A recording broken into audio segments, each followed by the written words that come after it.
What is the scariest story you know that is 100% true? The story of Mary Vincent always stands out to me. In 1978, 15-year-old Mary was hitchhiking. A man named Lawrence Singleton picked her up.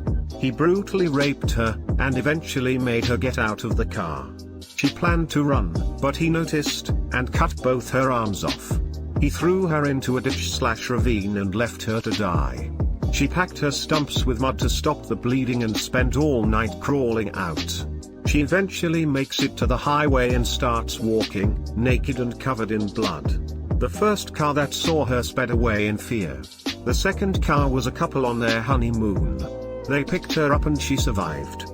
Edited to add, I was in a rush when I wrote this, so you should definitely read more into the story, it's crazy. From the horrific act itself, to the court proceedings, to the fact that he hardly served any time. The part of this story that fucked me up was she tried to run, he grabbed her by the arm and turned and hacked her with the hatchet. She said she watched as her dismembered arm clung to his forearm after he separated it. How do you get to the point where you are hacking someone's arm off with a hatchet? That's a different level of depravity that I hope to never encounter. My brother's ex-GF had two older sisters. They died before she was born. One day they decided to play hide and seek or something, so anyway, they both climbed inside a chest and accidentally locked themselves in. They suffocated. That really sucks. When I was a kid there were a lot of PSA type things about kids not playing in abandoned refrigerators for that reason. A guy I worked with was riding his dirt bike through the woods and somebody hung a cable between two trees. My buddy caught his throat on it and saw the dude steal his dirt bike. Woke up in the hospital with a lacerated throat and a broken larynx. Pretty crazy what somebody will do for something so cheap. Dude is lucky he didn't get decapitated. A woman named Joyce Vincent died alone in her bedsit/apartment in London and wasn't found for 2 years. She was only discovered because bailiffs came to evict her from the property and instead found her decomposed body in half-skeleton form. The TV had been on, and the windows had been open, for 2 years. Despite the smell and the noise emanating from the apartment, no one had come sooner and found her. Because of the state her body was found in, they could only identify her through matching her teeth to a photograph of her smiling. Because there was basically no body left to study, no one knows how she passed. Her friends guess it was anything from murder to an asthma attack, but no one can ever know. It's not the most scary story in terms of its gruesomeness. Some tales in this thread have made me nauseous, but to think someone can die alone and not be found by their family or friends for so long, especially in such a densely populated city, fucking terrifies me. More info here, https://ilfasinteresting.com/Joyce Vincent https://ilfasinteresting.com/Joyce Vincent, amazing, trailered, documentary about Joyce here, https://www.youtube.com/watch. v=JSFX8IJEG4 https://www.youtube.com/watch. v=JSFX8IJEG4 / do watch the whole thing if you can. This may just horrify me more than others. https://www.nidalenews.com/news/national/man found cooked death tuna factory article 1.1182607 https://www.nidalenews.com/news/national/man found cooked death tuna factory article 1.1182607. Dude was working on a tuna steamer and they closed him in and steamed him. I can't help but imagine that as anything but a truly terrifying and painful way to die. One of the main reasons I never could bring myself to do real factory labor is because I don't trust people enough to not tuna steamed me. It's insane how little I see maintenance using proper lockout-tagout procedure. A few months ago a guy in maintenance was putting in new poles to mark where forklifts couldn't go since some guys were driving them way too close to the offices for whatever reason. Apparently one of the welders on our shop truck wasn't grounded properly, so when someone would weld the entire fucking cart was hot. Now up until this point the perfect circumstance to complete the circuit to cause electrocution hadn't been met. Well, that ended that day. He was welding a plate to the pole and managed to be touching the cart and TH pole at the same time and was being electrocuted with, I believe, 480 plus volts. Luckily another mechanic was there and kicked him out of the loop and saved his life. This cart has been unsafe like that for years and nobody knew until that guy found out the hard way a few months ago. I have way too many stories like this from my years in production facilities. How the last company I worked for is still up and running, I have no fucking clue. They bought their way out of a lot of trouble, I know that. H.H. Holmes and the hotel he built specifically to murder people. Like something from a horror movie, but completely true. https://n.wiki.org/wiki/h%2e_h%2e_Holmes. Prof equals 51. There was a good sci-fi time travel series called Timeless which featured an episode where the main characters go back in time to the World's Fair in Chicago, and they wind up trapped in Holmes' murder hotel. My long-term partner decided to end his life suddenly and unexpectedly a few years ago. He was the happiest person I knew, and even with 2020 hindsight, videos, pouring through old messages etc., I wouldn't be able to identify any warning signs. My sister just did the same on the 7th of September 2019. No one had any idea. It's completely baffling. It's shaken me to the core. Nutty Putty Cave in Utah was sealed up in 2009 after John Jones was trapped upside down in a small crevice while spelunking. When rescue teams finally arrived, he had been upside down for so long that his legs were drained of blood. The only possible way to have gotten him out was to break his legs, which would have sent him into fatal shock. He died after being trapped for 28 hours. His body's still in the cave. Didn't they almost get him out? But then one of the pulleys snapped and he got trapped even worse. That's my personal nightmare. Yes. This story is why I'm never going spelunking. The Lake Neos disaster. https://n.wiki.org/wiki/lake_neos_disaster. The lake periodically belches a cloud of invisible carbon dioxide gas that suffocates everything within a 16-mile radius. In 1986, over 1,700 people and all their livestock died without even understanding what was happening to them. My science teacher in high school was in the Peace Corps and one of the first people to come across this village after it happened.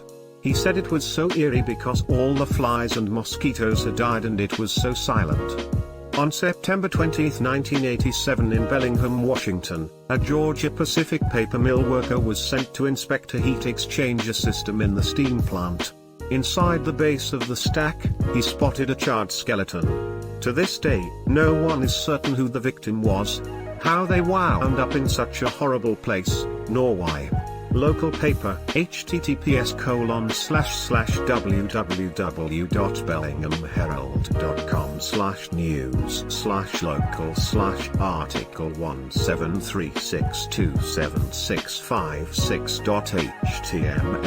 https://www.bellinghamherald.com/news/local/article173627656.html. Good YouTube video on the subject. https://www.youtube.com/watch. Time _continue equals 1 and v equals bhvgm2 anyway. https://www.youtube.com/watch. Time _continue equals 1 and v equals bhvgm2 anyway. You know shit is real serious if the sentence starts with the complete date. And sources too. Old janitor from high school, friendly Ecuadorian man who went by Ping. Worked at the school for 20 plus years and nobody had a problem with him. I guess his wife was leaving him and in the process of moving out he caught her in bed with her new man. Next day, in the middle of town, he opened fire on her, the man, and then killed himself before any cops had time to respond. 3 sailors survived the sinking of the USS West Virginia at Pearl Harbor, only to die 16 days later, due to the lack of air. The Navy knew they were there, but couldn't get to them. 16 days to die. https://www.warhistoryonline.com/featured/Pearl Harbor 16 days to die.html. Harrison Okene, 2013 Nigerian boat sinking. Was trapped in the boat for 3 days at the bottom of the ocean. https://n.wikipedia.org/wiki/aquanaut #accidental_aquanaut short interview https://www.youtube.com/watch v=02n2cm full rescue video https://www.youtube.com/watch v=ZPZ8MXJNPH8 at 5:30. The diver finds the area Harrison is in, sees a hand a few feet from his face and reaches out to grab it. Only then did they realize the person was alive. 30 seconds later the diver enters the air pocket Harrison has been surviving in. Wow! What a moment for everyone involved. I can't imagine 3 days, and then suddenly a person appears. I've posted this before, but mine, when I was a baby, my dad played on a softball team. Typical social team, out for beers and pizza after with the guys, family event type thing. My parents were good friends with 2 of the other couples, both of them had young kids as well. On this occasion, the other 2 couples had left their kids at one of their houses, with a babysitter they were splitting. They invited my parents back to the house to have some more beers that night, but I was being fussy and my mom nixed the idea, though they would 100% have normally gone back to hang out. Well, it turned out my fussiness on that day saved our lives. When the other parents got back to the house, they walked in on a home invasion. 2 men had broken in, tied up the kids and the babysitter, and her boyfriend, and were waiting for the parents. Took the parents hostage as well, and made the dads drive with them to banks/a grocery store where one dad was manager and clear out accounts/a safe. They then came back to the house, and slaughtered both families, the babysitter, and her boyfriend. Kids included. They caught the 2 guys later on. My dad attended the trials, and said it was the first time he had ever had thoughts of supporting the death penalty. It still gives me chills to know how close we came to getting killed that day, too. In 1972 a Uruguayan plane carrying a college rugby team fell in the Andes mountain range. Of 50 people, 13 people died in the crash over the following hours, and by the next day the survivor count was down to 27, which with little food had to resort to eating the bodies of the dead, rationing how much each ate. After that, the remaining survivors made a pact stating that if they died they would be the next in line for consumption, and that the only bodies that would be used would be the families of those who voluntarily accepted to. They spent 72 days in the hostile environment. By the end only 16 survived. The most terrifying story, IMO, is when one of the survivors, who had broken his leg on the crash, which made him feel useless, noticed that the corpses up for consumption was running out. He secretly stopped eating to die of hunger and become of use for the survivors. Thankfully, one of them realized and managed to convince him to keep himself alive for 2 weeks more. The rescue team found them within those 2 weeks. And NBSP, I highly recommend you read the book Vivon. All our Sociedad de la Neve to get more details.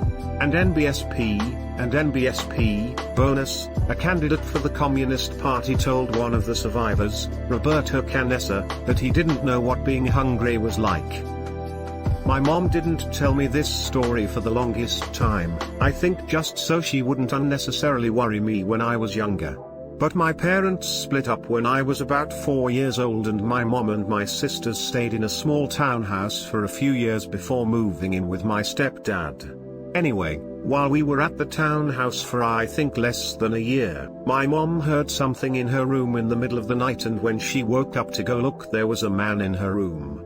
She audibly gasped and got out of bed either to fight or run to our room. She couldn't really decide cause she was pumped full of adrenaline.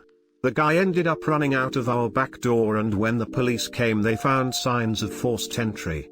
She never told any of us the full story cause we were still sound asleep the entire time, but she ended up explaining more of it the older we got. Edit, sorry for not explaining more.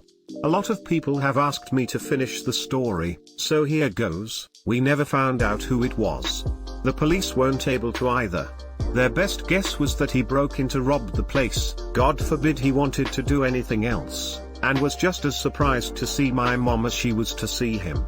They think that he thought the place was empty and it would be an easy mark and bailed when he came face to face with the owner.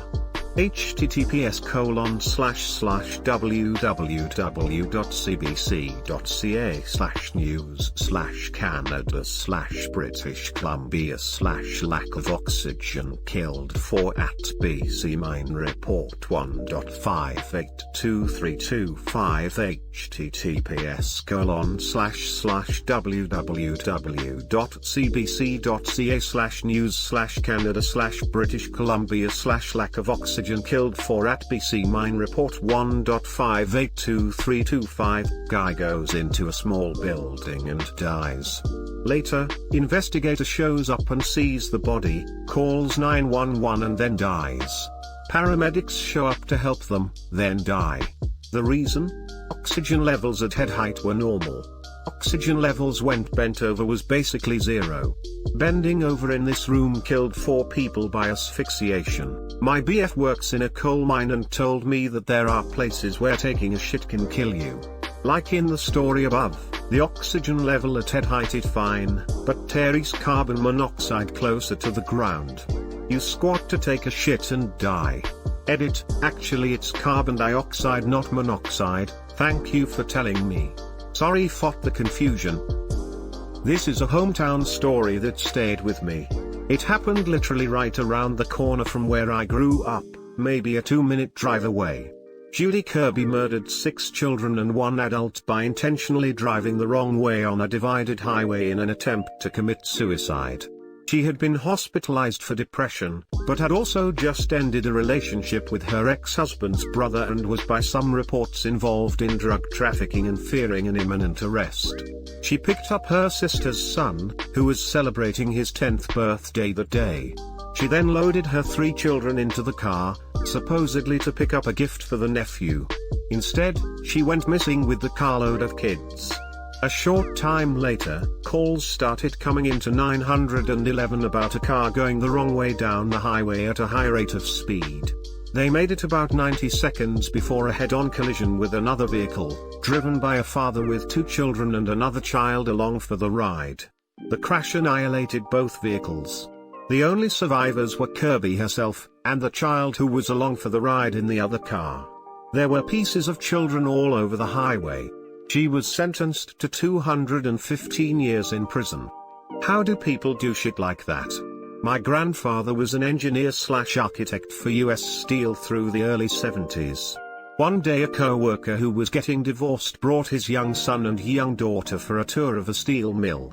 Proceeded to bypass the admittedly lax security of the 60s, picks up his kids and jumps, with them, into some molten steel. People that kill kids are horrifying, but parents who kill their own kids, Jesus. I was in a crappy motel. The room had bed bugs. I was too exhausted to go to the front desk. I just needed to make it until the morning. I slept in the tub. Hours later I hear someone breaking through the window. I had a big knife with me and ran out into the room to find a man halfway through my window. We stared for a while at each other in shock. I think we both were scared. Then he says, "Is this your room?" I'm like, "Yes, this is my room, man." More staring. Then he slowly starts backing out while cursing me for leaving my window unlocked and not expecting him to break in. Motel on What Ave, Sacramento. My dad and some friends got drunk and went for a drive on some back roads and were going as fast as the truck would go as teenagers. My dad was slightly less drunk than the others and eventually demanded they let him get out. They pulled over and he and one other girl got out. He and the girl started walking to town while the other three sped off in the opposite direction. Well, less than a mile up the road from where they got out is an extremely sharp turn, which they missed and hit a tree going pretty close to triple digits, miles per hour. Two of them died on impact, and the only reason the third survived is because they crashed in front of a house that two doctors lived in. The survivor was paralyzed and lost his leg and part of his arm and was in the hospital for 8 months before dying. This was in the 60s, so medical care wasn't what it is today. When I first got my permit, my dad took me to that corner to explain the importance of safe driving. It gave me goosebumps about how close he was to being in the truck. He said that the dad of the driver got what remained of the truck to be hung up in the center of town for months after, to be a warning to all. That's terrifying. I missed a situation like this years ago. Was hanging out with a buddy at the bars and we leave to go back to his place for some smoke and video games. His roommate comes home from work, he was a bartender, and tells us he's heading out to the bars and asks if we want to go. He'll drive. We go back and forth but eventually decide to stay in. Turns out, the buddy had been drinking heavily at work, but we couldn't tell. He ended up flipping his Jeep off of an overpass and dropping 20+ feet. The entire back of his Jeep, where I would have been sitting, was crushed into the back of the front seat. The roll bar was smashed into the passenger side. Buddy ended up getting some serious brain injuries and spent the next few years learning how to walk and talk again. He's still pretty off and much different than he used to be. My other buddy and I came very close to a similar or worse fate. I work at a max security prison and we have several inmates who are severely mentally ill. The ones that self-harm wear a Fitbit kind of thing to monitor heart rate. If there is a change, we rush their room to stop whatever is happening. On top of this, we also do visual inspections. On one round, a co-worker was doing cell checks and noticed this particular inmate had blood on their face, but nothing came up on the monitors or anything. So he called to the inmates to ask if they were okay. The inmate had their eyes closed and just kept repeating, "It doesn't hurt." The inmate would not answer where the blood was from. We opened the cell to see what the situation was, and it turns out the inmate had plucked out both of their eyes and they were laying on the floor. The inmate's HR monitor never alerted and the inmate never screamed.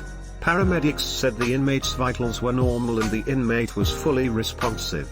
John List, https://n.m.wikipedia.org/wiki/John_List, killed his whole family, wife, mother, daughter and 2 sons.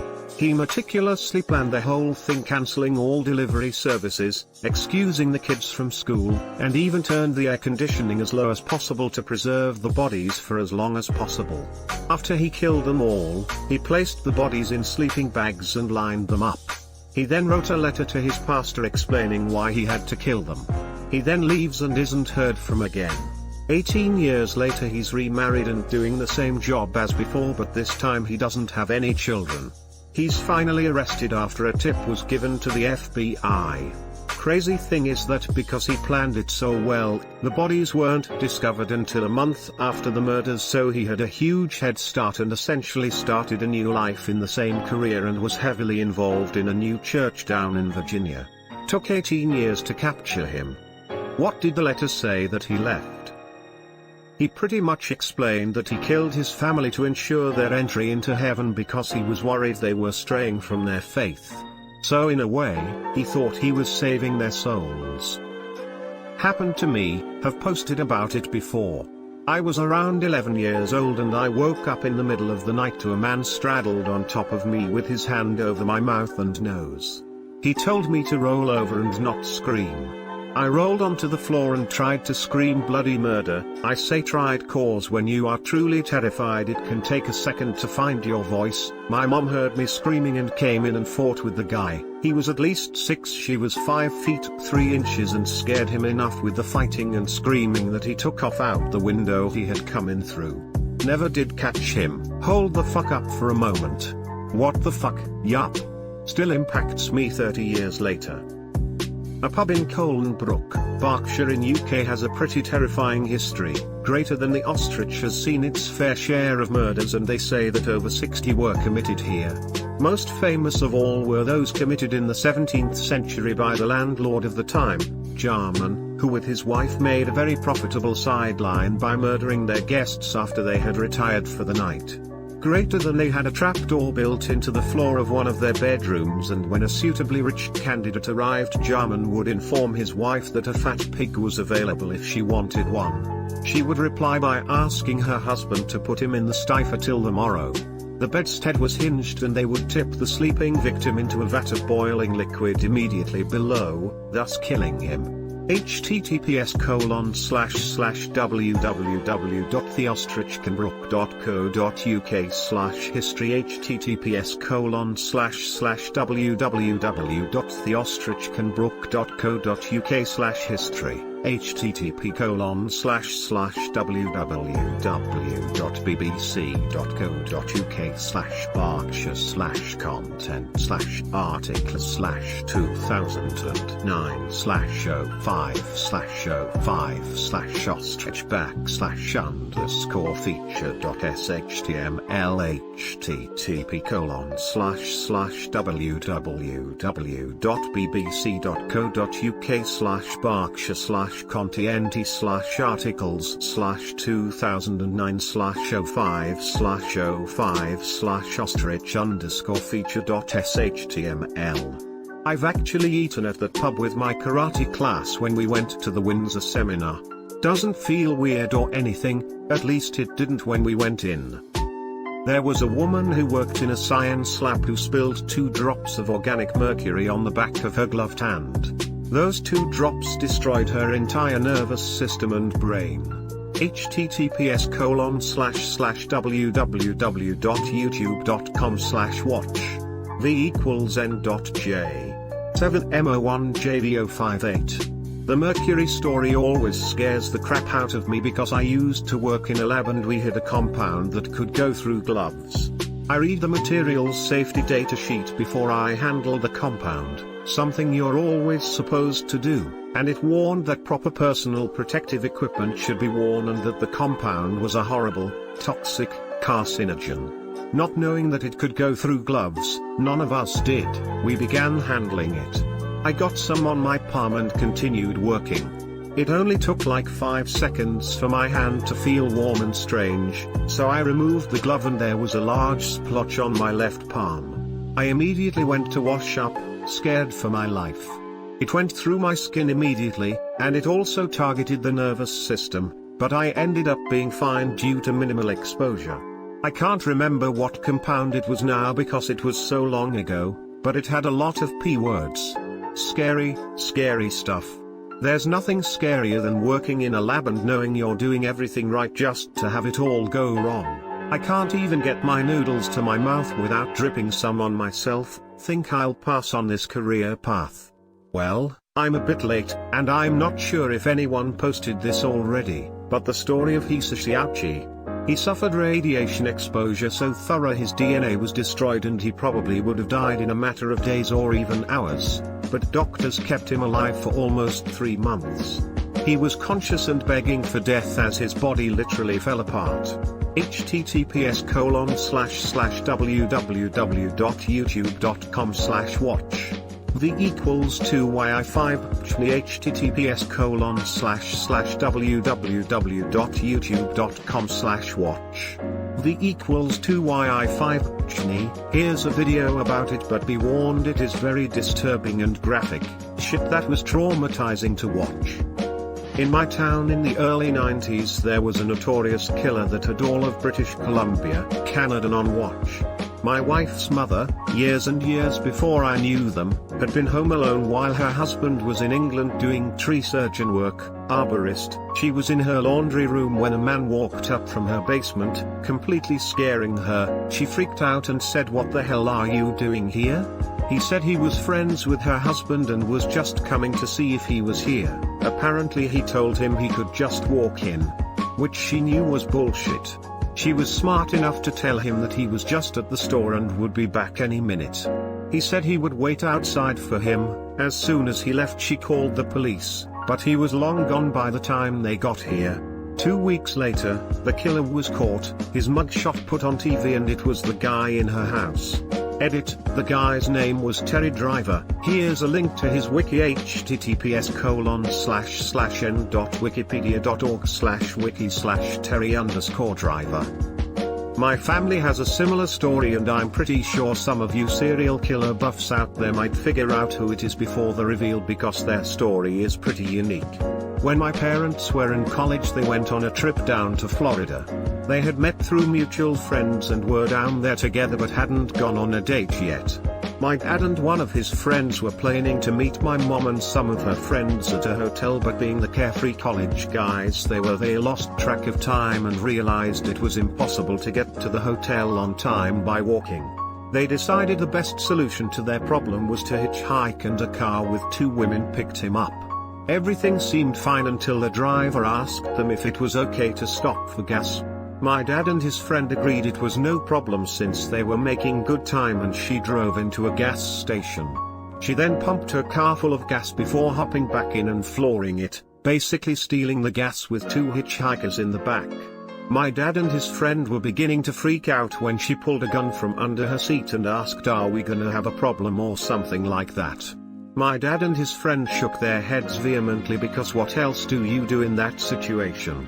She then drove them to the hotel and dropped them off without so much as a scratch, and they kinda thought nothing of it until the news started reporting on a serial killer in Florida known as Aileen Wuornos. He took one look at her picture and instantly recognized her as the driver.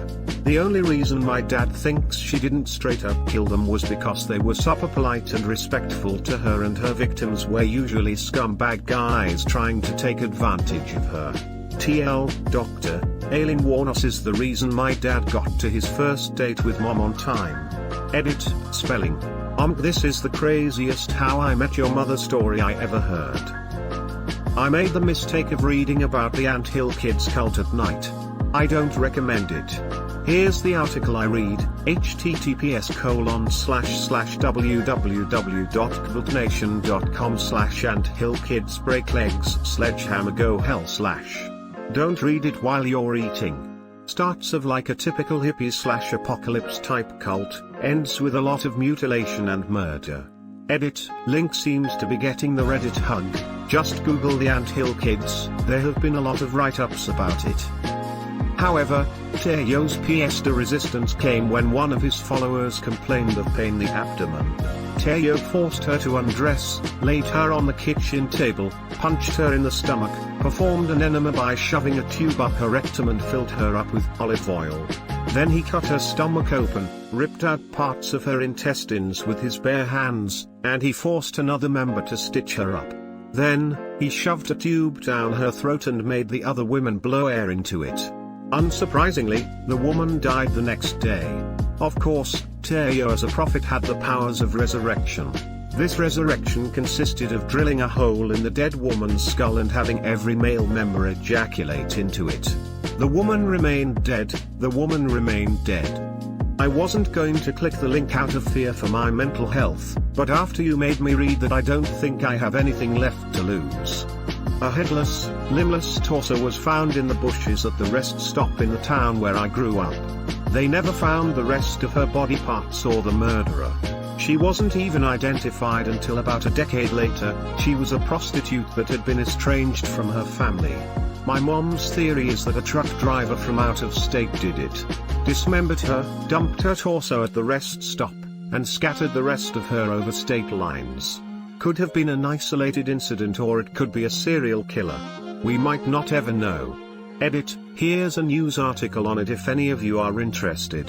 Right City Torso https://www.saltoday.com/news/local/crime and court/headless torso found at arrest stop identified after/6_2278-556C950628423bar.html. The case of Elizabeth Smart https://n.wikipedia.org/wiki/kidnapping_of_Elizabeth_Smart. She was kidnapped, repeatedly raped, psychologically tortured, and then brought around in plain sight in heavy religious garb. She had brushes with people who could have helped her, but her kidnapper claimed she wasn't allowed to speak in public or reveal her face for religious reasons. The reason she was rescued is because her sister was awake during her kidnapping and pretended to be asleep. She knew she recognized the voice, but it took her 9 months to remember it was a guy that used to do yard work for the family. The police didn't believe her because of the elapsed time, but pursued it to appease the family. I worked for U-Haul when I was 18 and it was located in front of a club that was known for being really sketchy. I came in to open one morning and it was common for people to knock on the door hoping to get in early and get their truck. On this day, I hear frantic knocking on the door. I'm there alone still, so it kind of startled me. I look and there's a woman, completely naked, covered in what looks like blood. I called the cops and grabbed one of the moving blankets and went outside to cover her up. She smelled really bad and was a mess. Ended up being blood and her own shit she was covered in. Found out later she was drugged at the club that night/early morning, raped and left blacked out in the alley. It was just a fucked up and surreal situation to be involved in. What a nightmare. I'm glad you could help.